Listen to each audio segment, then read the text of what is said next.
बिस्मिल्लाहिर्रहमानिर्रहीम। शहजाद उमरानी तरफ़ां से क़बर सलाम क़बूल पे। दोस्तों, जॾहिं नंढा हूंदा हुआसीं, स्कूल में पढ़ंदा हुआसीं प्राइमरी में, त तक़रीबन पहिरें खां वठी पंजें ताईं काफ़ी उस्ताद तब्दील थींदा आया। सभिनी तमामु घणी महिनत कई, छो जो उस्ताद ई आहे जेको सिधो रस्तो ॾेखारे थो। पीउ माउ त परवरिश करे थो, पर उस्ताद ज़माने जा लाहा चाढ़ा इहे सभु उस्ताद सेखारे थो ऐं सुठो इल्मु बि उस्ताद ई ॾिए थो। जॾहिं चौथे दर्जे में पहुतासीं त हिकिड़ो उस्ताद अहिड़ो हो असां वटि, जेको असांखे चवंदो हो त हिकिड़े सुवाल जो जवाबु ॾियो, जेको बि साजुर जवाबु ॾींदो उनखे मोकल ॾींदुसि। ऐं असां नंढे हूंदे वरी कोशिशि कंदा हुआसीं त साजुर मोकल मिले त घर वञूं। स्कूल खां वॾो खिलंदा, रड़ियूं कंदा, खिलंदा, घर वेंदा हुआसीं। उस्ताद हिकिड़ो सुवालु कयो त चिचमिच चंचल दास में टिबका घणा आहिनि, इहो मूंखे ॿुधायो। असां सभई स्लेट खणूं, असां लिखूं, वरी हुन जा टिबका ॻणियूं, वञी उस्ताद खे ॾेखारियूं, साईं एतिरा। चवंदो न, ग़लति आहे, अञा लिखो। वरी पहिरें वारा लिखनि, ॿिए वारा लिखनि, या टें दर्जे, चौथे, पंजें वारा। इहो सॼो सिस्टम ईअं हलंदो रहियो। उस्ताद रिसेस खां पोइ असांखां इहो सुवालु कंदो हो। तक़रीबन इन साल ॾेढ में कंहिं बि जवाबु न ॾिनो। हाणे लिखंदा त हुयासीं त बाबा चिचमिच चंचल दास में हेतिरा टिबका आहिनि। उस्ताद न मञींदो हिन ॻाल्हि खे। उस्ताद चवंदो, मां ईअं चवां ई नथो, जेके मां तव्हांखे चवां थो उहो तव्हां सम्झो नथा। असां वरी उस्ताद खां रिप्लाए करे वरी ॿुधायूं, तव्हां चओ था साईं चिचमिच चंचल दास में केतिरा टिबका आहिनि, त तव्हांखे उहो त असां ॿुधायूं था। चवंदो, न बाबा, इहे न आहे, ॻाल्हि खे तव्हां सम्झो नथा। असां लिखी वञूं चिचमिच चंचल दास, त उस्ताद चवे न, इहो ईअं न आहे।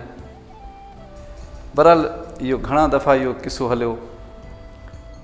त पंजूं जॾहिं असां पास कयोसीं त हाणे असांखे सर्टिफिकेट खपंदा हुआ, इम्तिहान बि थी विया। वरी चंद ॾींहंनि खां पोइ बि वरी असां स्कूल वियासीं। उहो साॻियो ई उस्ताद हुयो। उस्ताद सभिनी शागिर्दनि खे स्कूल में विहारे। असांजे स्कूल जेको हो त उहो हिकिड़े कमरे ते हुयो, अञा बि हिकिड़े कमरे ते आहे। असांखे ॿाहिरि ॿनीअ में वञी अलॻि अलॻि सां विहारे ऐं असांखे चई, तव्हां स्लेट खणो। स्लेट खणी असां वरी लिखणु वियासीं। उस्ताद असांखे ॿुधायो त चिचमिच चंचल दास, मां तव्हांखे साल ॾेढ खां वठी इहो सुवालु थो कयां त तव्हां मूंखां इन जे बारे में वरी न पुछा कयो। हाणे तव्हां पंजो पास कयो आहे त मुंहिंजो फ़र्ज़ु थो थिए त तव्हांखे इहा ॻाल्हि सम्झायां। असांखे बि ॾाढी ख़ुशी थी, गौर बि कयोसीं त साईं वाक़ई चवंदो हो चिचमिच चंचल दास में घणा टिबका आहिनि। पोइ साईं ॿुधायो त जॾहिं तव्हां चिचमिच चंचल दास लिखी ईंदा हुआ न, त तव्हां सही लिखी ईंदा हुआ ऐं मां तव्हांखे बुलाए तव्हांखे चवंदो हुउसि त इहो ग़लति आहे। चिचमिच चंचल दास मां तव्हांखे चवंदो हुउसि, तव्हां सही लिखंदा हुआ। ऐं मां अक्सर तव्हांखे चवंदो हुउमि त अञा सही न आहे, वरी वञी लिखो, महिनत कयो, पोइ मां तव्हांखे मोकल ॾींदुसि। असां ॾाढा हैरान थियासीं त साईं साल ॾेढ में यको ओके बि कयूं पिया, पोइ बि साईं चए थो।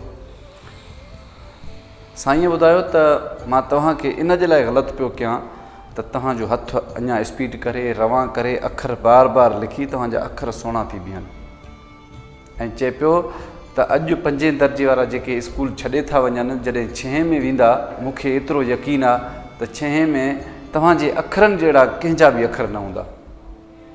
जेतिरा अखर तव्हांजा सुठा आहिनि, साल ॾेढ में जेका तव्हांखे मां महिनत कराई आहे मुख़्तलिफ़ तरीक़नि सां, त तव्हां छहें में जॾहिं वेंदव त जेको छहें वारो अंग्रेज़ी उस्ताद हूंदो, उहो तव्हांजे अखरनि खे ॾिसी तव्हांखे शाबाशी ॾींदो। तव्हांजा कमाल जा अखर ठहिया आहिनि, इहा ख़बर तव्हांखे कोन्हे। दोस्तो, उस्ताद अहिड़ी शइ आहे, जेको उस्ताद का शइ सेखारींदो आहे त हमेशह पंहिंजे शागिर्द ते सख़्ती कंदो आहे ऐं परपुठ चवंदो आहे त मुंहिंजो हीउ शागिर्दु भलो आहे, हीउ शागिर्दु भलो आहे। जॾहिं रूबरा अचे थो, पंहिंजी ॾिंगाई शागिर्द जे अॻियां ज़ाहिर कंदो आहे ऐं उन ते सख़्ती कंदो आहे। सख़्तीअ जी माना इहा आहे, उन शागिर्द में उनखे अहलियत नज़र ईंदी आहे। उस्ताद सम्झंदो आहे त हीउ शागिर्दु मुंहिंजो अॻिते निकिरी ईंदो ऐं मां हिन ते अञा सख़्ती कयां, अञा हिन ते महिनत करायां, अञा हिन खे पाबंद कयां त जीअं हीउ सुठो शागिर्दु थी मुंहिंजे स्कूल मां निकिरे या मुंहिंजे कम मां निकिरे या मैकेनिक थियो, कंहिं बि तरीक़े जो उस्ताद थियो। उस्ताद हमेशह चाहींदो आहे त मुंहिंजो शागिर्दु अॻिते निकिरे ऐं मुंहिंजो नालो रोशन करे, छो जो उहो शागिर्दु जहिड़े बि मार्केट में ईंदो, उन खां उस्ताद जो ज़रूरु पुछा कंदा।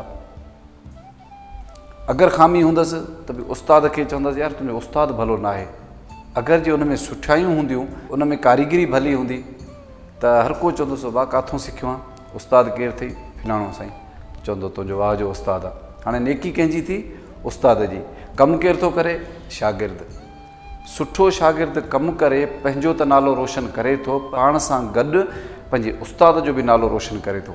मां पंहिंजे दिलि सां जिन बि इंसाननि खे उस्ताद जो रुतबो मिलियल आहे, मां दुआ थो कयां त अलाह पाक उन्हनि खे सिहत अता करे, उन्हनि जे कम में तरक़ी अता करे, ऐं जेके उस्ताद जहान छॾे विया आहिनि त अलाह पाक उन्हनि जी मग़फ़िरत फ़रमाए, उन्हनि खे जन्नतुल फ़िरदौस में आला मक़ाम फ़रमाए। दोस्तो, मूंखे पंहिंजे राय में लिखी ज़रूरु मोकिलिजो त तव्हां खां उस्ताद कहिड़ो सुवालु कंदो हो, प्राइमरी में या अंग्रेज़ी में, को अहिड़ो सुवालु जिते तव्हां मुंझी पवंदा हूंदव।